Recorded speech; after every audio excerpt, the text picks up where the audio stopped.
My DIL told me to prepare for a nursing home. Instead, I prepared for a new life. My name is Cecilia Lorraine Baptiste, and I am 78 years old. For the past 3 years, since my beloved husband Thomas passed, I've been living alone, in the house we built together, a modest 2-story colonial on Magnolia Street that holds 46 years of our love story in every creaking floorboard and sun-faded photograph. But today, as I sit in this quiet art studio in Kyoto, watching cherry blossoms drift past windows that frame a world I never thought I'd see again, I need to tell you how I got here. How a woman my age doesn't just disappear, she transforms. It started 6 months ago, on a Tuesday morning that seemed ordinary enough. I was in my kitchen, the one Thomas and I designed with butter yellow walls and copper pots hanging just so, when I heard the familiar sound of my son Gavin's key in the front door. But it wasn't just Gavin. The sharp click of heels on hardwood told me Melissa was with him. "Morning, Mama," Gavin called out, but his voice carried that careful tone I'd been hearing more and more. The one you use with someone fragile, someone you're not quite sure can handle real conversation anymore. Melissa appeared in the doorway first, her blonde hair pulled back in that severe ponytail she favored, her gray suit making her look like she was conducting business rather than visiting family, which, as it turned out, she was. "Cecilia," she said. Not Mama or even Mrs. Baptiste. Just Cecilia, like we were acquaintances. "We need to talk." I kept stirring my coffee, adding an extra spoonful of sugar because these days I take my sweetness where I can find it. "About what, dear?" Gavin shuffled in behind her, his eyes not quite meeting mine. My boy, 52 years old and still. My baby? Looked uncomfortable in his own skin. That should have been my first real warning. "About your future," Melissa said, settling herself at my kitchen table without invitation. "About what's practical." Practical.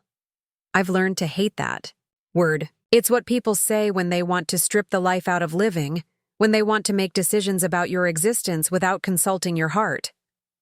"Mama," Gavin finally spoke, sitting across from me. "We've been thinking, maybe it's time to start looking at options." "Options for what?" Melissa didn't let him finish the gentle dance he was attempting. "Assisted living facilities, nursing homes, places where you'd be safer, where there are people trained to help seniors with daily activities." The coffee cup trembled in my hands, but not from weakness, from rage, from the sudden, crystalline understanding that my son and his wife had already decided my fate without bothering to ask what I wanted. "I manage just fine," I said quietly. "This is my home.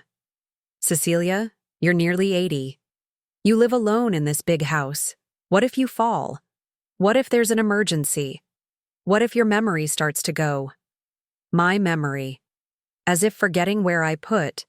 My reading glasses occasionally meant I couldn't remember 46 years of marriage, couldn't remember raising 3 children, couldn't remember building a life worth living. "My memory is fine, Melissa." "Is it?" "Because last week you called Gavin at work asking where Thomas was. You seemed genuinely confused when he reminded you that Dad has been gone for 3 years. The room went silent except for the tick of the grandfather clock Thomas bought for our 20th anniversary. I remembered that phone call differently. I'd been dreaming about Thomas so vividly that waking up felt like losing him all over again. And in my grief fog, I'd reached for the comfort of my son's voice. But explaining the difference between confusion and heartbreak would require these two to understand that widowhood isn't something you recover from. It's something you learn to carry. "I think," I said carefully, "that you're both overreacting." "Are we?" Melissa leaned forward. "Mrs. Henderson next door says she's worried about you. Says sometimes she sees you standing in your backyard at odd hours, just staring at nothing." Mrs. Henderson, who'd never liked that Thomas and I were the first Black family on Magnolia Street, who'd spent decades perfecting the art of concerned racism, couched in phrases like, "I'm just looking out for her." Of course she was reporting on my midnight garden visits, my conversations with Thomas under the stars we used to watch together. I think, Melissa continued, it would be responsible to start researching facilities now, while you can still participate in the decision-making process. While I can still participate. As if my participation was temporary, something that would inevitably be revoked. Gavin reached across the table and patted my hand. Mama, we just want what's best for you. We want you to be safe and cared for. But what I heard was, we want you contained. We want your independence packaged and managed. We want this house and the burden of worrying about you off our plates. I'll think about it, I lied. After they left, I sat in Thomas's recliner, the brown leather one I couldn't bring myself to get rid of.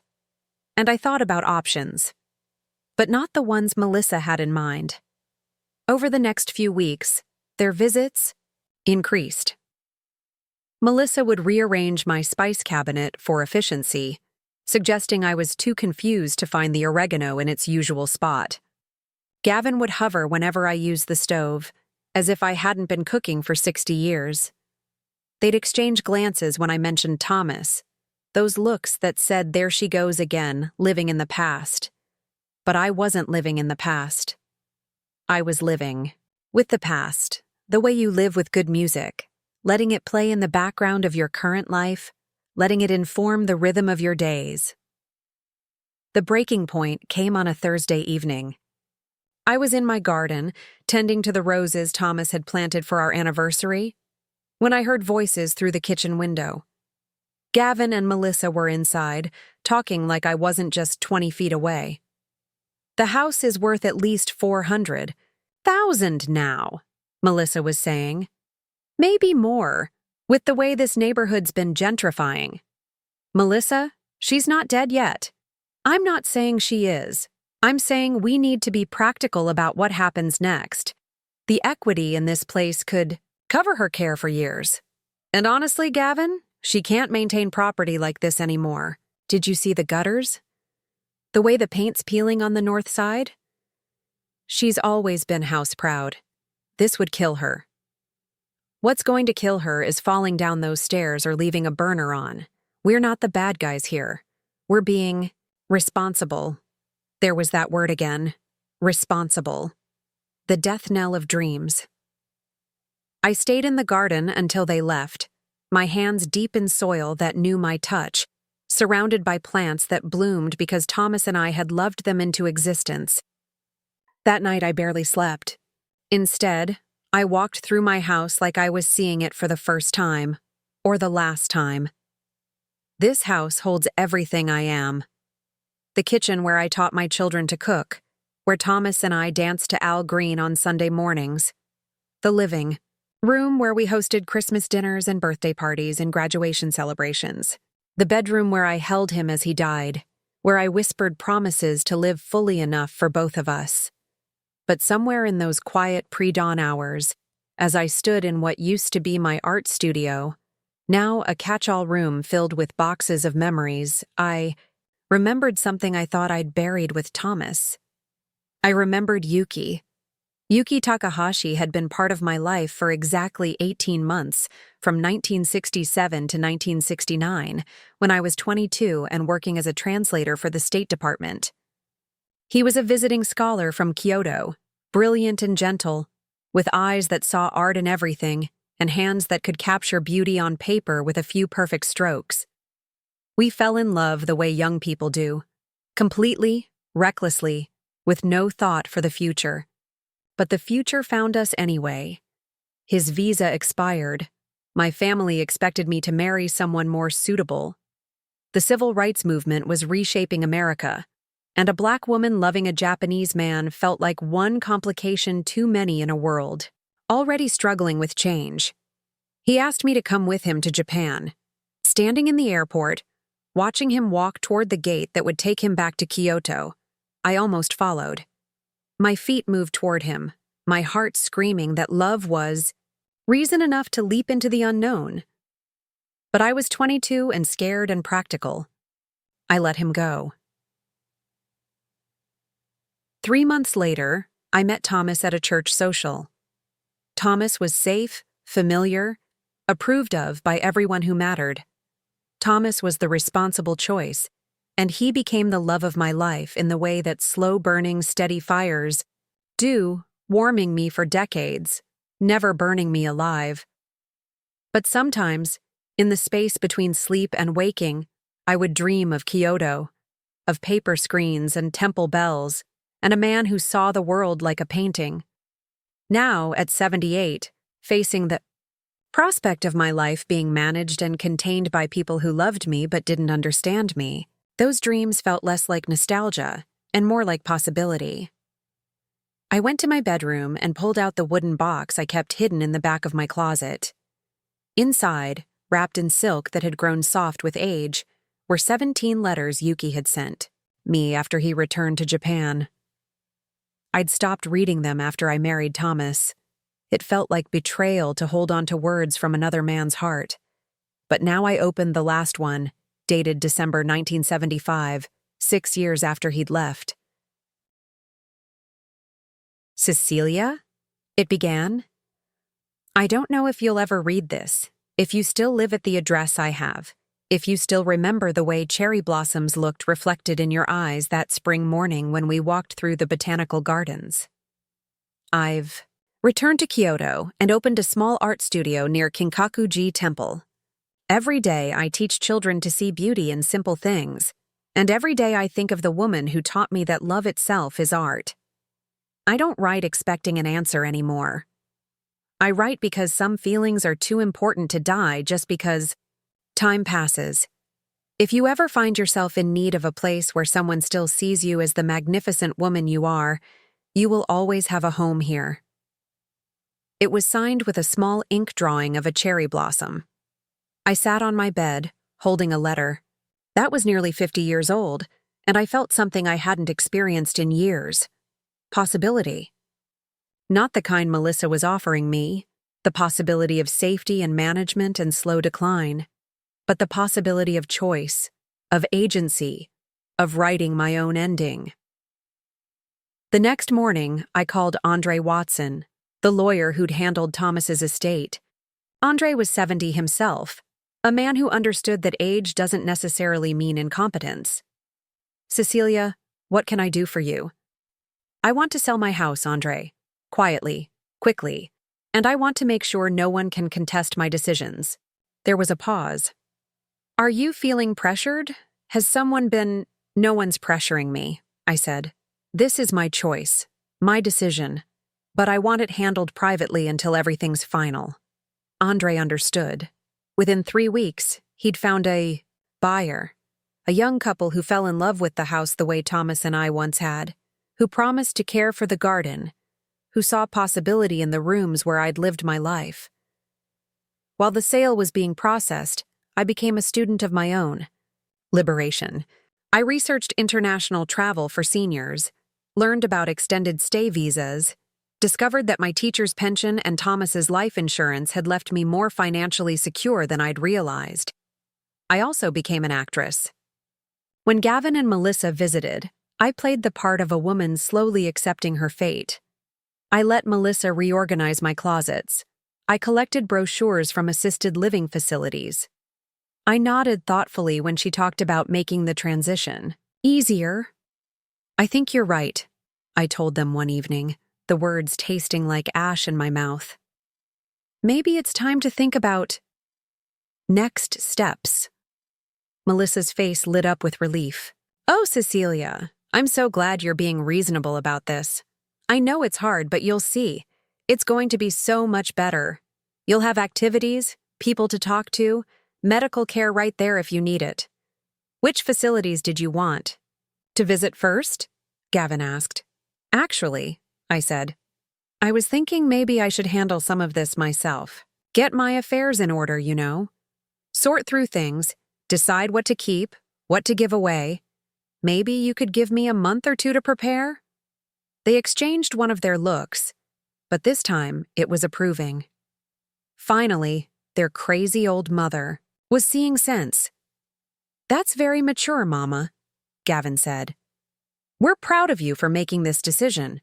Proud of me for giving up. Proud of me for accepting containment. I smiled and nodded and poured them more coffee. The perfect picture of an elderly woman gracefully accepting defeat. The sale closed on a Tuesday. That evening, I walked through my empty house one last time, my footsteps echoing in rooms that had held so much life.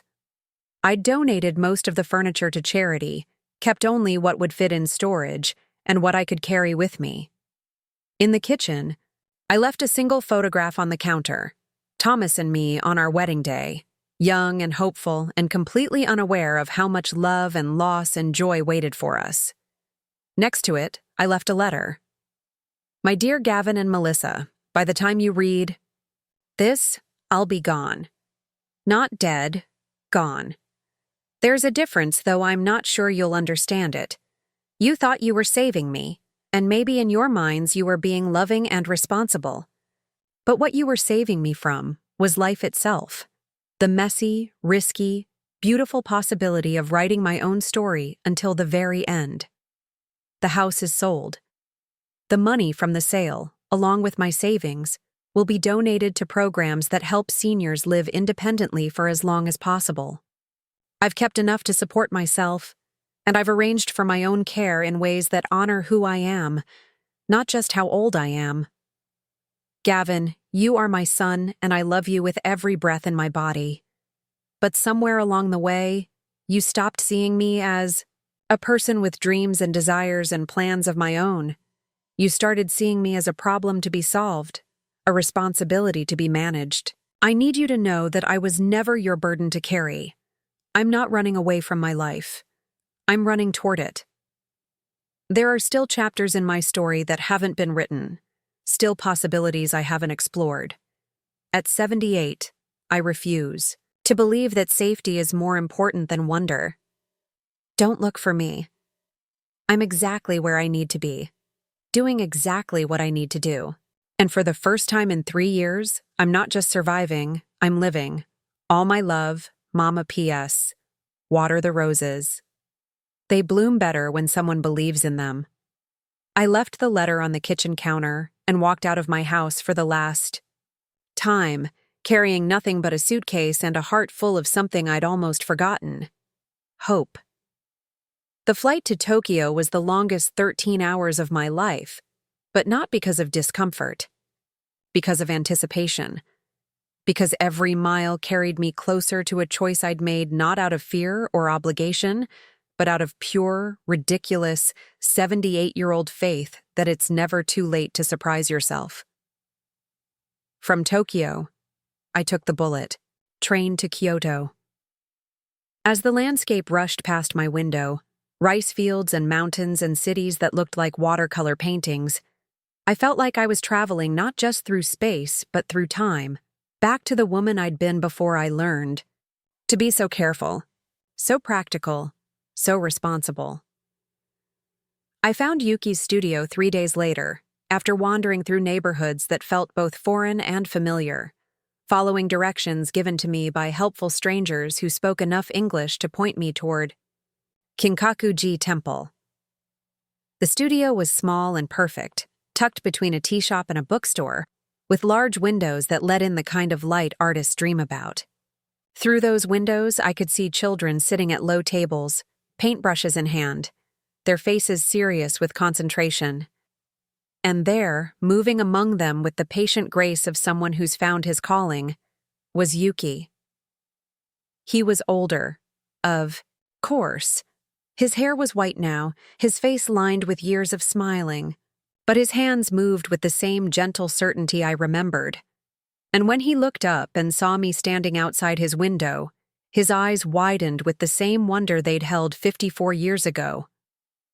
He came to the door slowly, as if I might disappear if he moved too quickly. Cecilia? Hello, Yuki. We stood there on the threshold of his studio, 2 people in their 70s, staring at each other across decades of separate lives. The children behind him had stopped painting to watch this strange reunion. You came, he said, and his voice was exactly as I remembered, soft, careful, full of music. I came. He stepped aside to let me enter, and as I walked into his studio, into this space where he'd built a life teaching children to see beauty, I felt something settle in my chest that I hadn't even realized was broken. "I got your letters," I said. "All of them. I was afraid to read them, afraid they would make me want things I couldn't have. And now?"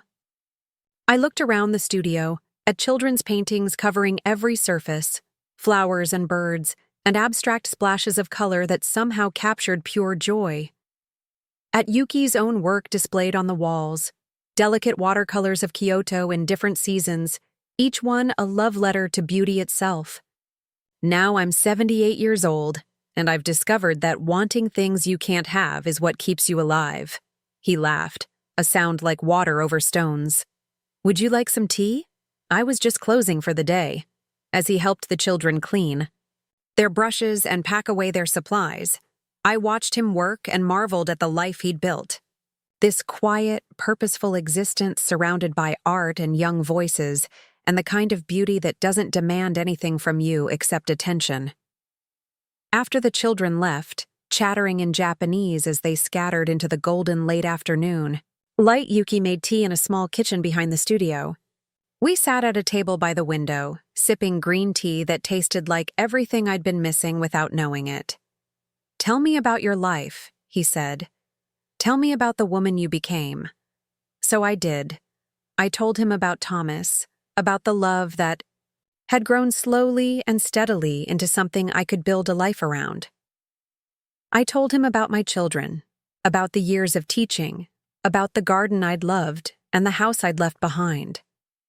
I told him about the loneliness that had nearly swallowed me after Thomas died, and about the family who loved me but couldn't see me. "And now?" he asked. "What do you want now?" It was such a simple question, but no one had asked it in years. Everyone had assumed they knew what I needed, what was best for me, what a woman my age should want.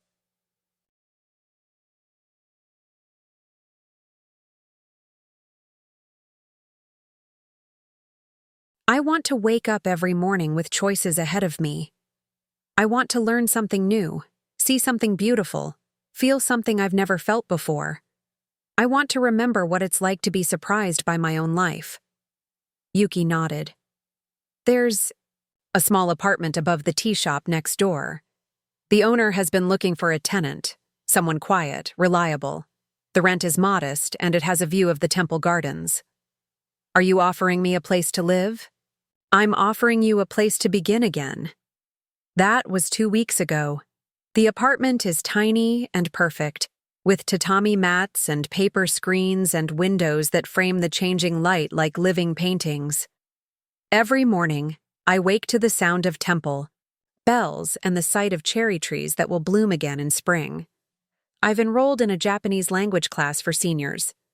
I volunteer at the community garden near the temple. I've started painting again for the first time in 30 years, tentative watercolors that capture not what things look like, but how they feel. And sometimes, when Yuki closes his studio for the day, we walk through the temple gardens together. Two old people who've learned that love doesn't have an expiration date, that connection doesn't diminish with age, that it's possible to start over even when everyone else thinks your story is finished. My phone rings every few days. Gavin, frantic with worry and anger and something that might be grief. "Mama, where are you? Come home. We can work this out. We can find a better solution." But I am home.